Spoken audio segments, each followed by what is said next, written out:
ഇന്നത്തെ ഏറ്റവും പുതിയ വീഡിയോയിലേക്ക് ഇവർക്കും സ്വാഗതം. ദിലീപിനെ നായകനാക്കി ബിൻഡോ സ്റ്റീഫൻ സംവിധാനം ചെയ്ത് ലിസ്റ്റൺ സ്റ്റീഫൻ നിർമ്മിച്ച് ഷാരിസ് മുഹമ്മദ് തിരക്കഥ രചിച്ച ഏറ്റവും പുതിയ ഫാമിലി ഇമോഷണൽ എന്റർടൈനർ സിനിമയായിട്ട് തിയേറ്ററുകളിലേക്ക് എത്തിയ സിനിമയാണല്ലോ പ്രിൻസ് ആൻഡ് ഫാമിലി. വെള്ളിയാഴ്ച തിയേറ്ററുകളിലേക്ക് എത്തിയ സിനിമ ഇപ്പോഴത്തെ ആ സിനിമയുടെ 3-ാം ദിവസത്തിലേക്ക് എത്തി നിൽക്കുകയാണ്. ഇന്നത്തെ സിനിമയുടെ കേരള ട്രാക്കിംഗ് റിപ്പോർട്ട് പുറത്തു വരുമ്പോൾ ഇന്നലത്തേക്കാളും മികച്ച ട്രാക്കിംഗ് കളക്ഷൻ വർധനയാണ് ഇന്ന് സിനിമ നേടിയെടുത്തിരിക്കുന്നത്. ഇന്ന് ചില മണിക്കൂറിലെല്ലാം തന്നെ 3000-ലധികം ടിക്കറ്റുകൾ കൂടി വിറ്റഴിച്ച പ്രിൻസ് ആൻഡ് ഫാമിലി ഇന്നലെ ഇതേ സമയം 50 ലക്ഷത്തിലധികം കേരള ട്രാക്കിംഗ് ഗ്രോസ് ആണ് നേടിയെടുത്തതെങ്കിൽ ഇന്ന് 83 ലക്ഷത്തിന് മുകളിലേക്ക് സിനിമയുടെ കേരള ട്രാക്കിംഗ് ഗ്രോസ് എത്തപ്പെട്ടിരിക്കുന്നു. ഒരുപക്ഷെ ഇന്നത്തെ ആകെ കേരള ട്രാക്കിംഗ് ഗ്രോസ് തന്നെ 1 കോടി കടക്കാനുള്ള സാധ്യതയുണ്ട്.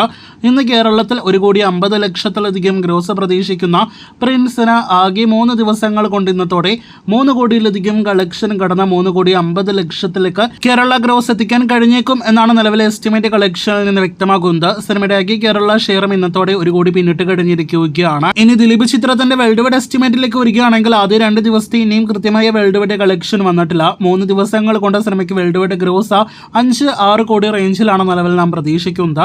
അപ്പോൾ സിനിമയുടെ ഹൈപ്പെല്ലാം തന്നെ വെച്ച് നോക്കുമ്പോൾ ഒരു ഡീസന്റ് തുടക്കം പ്രിൻസ് ആൻഡ് ഫാമിലി നേടിയെടുത്തിരിക്കുന്നു. ദിലീപിന്റെ 150-ാമത്തെ സിനിമയായിട്ട് കൂടി തിയേറ്ററുകളിലേക്ക് എത്തിയ സിനിമയാണ് പ്രിൻസ്. കാത്തിരിക്കും കൂടുതൽ കളക്ഷനായിട്ട്.